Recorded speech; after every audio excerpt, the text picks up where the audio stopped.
হে মানুষ, তোমরা তোমাদের সেই প্রতিপালকের ইবাদত করো যিনি তোমাদের ও তোমাদের পূর্ববর্তীগণকে সৃষ্টি করিয়াছেন, যাহাতে তোমরা মুত্তাকী হইতে পারো। الذي جعل لكم الأرض فراشا والسماء بناء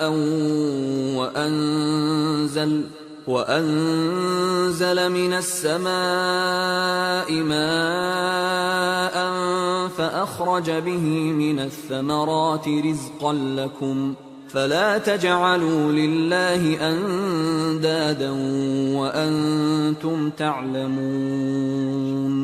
যিনি পৃথিবীকে তোমাদের জন্য বিছানা ও আকাশকে ছাদ করিয়াছেন এবং আকাশ হইতে পানি বর্ষণ করিয়া তদ্বারা তোমাদের জীবিকার জন্য ফলমূল উৎপাদন করেন, সুতরাং তোমরা জানিয়া শুনিয়া কাহাকেও আল্লাহর সমকক্ষ দাঁড় করাইও না।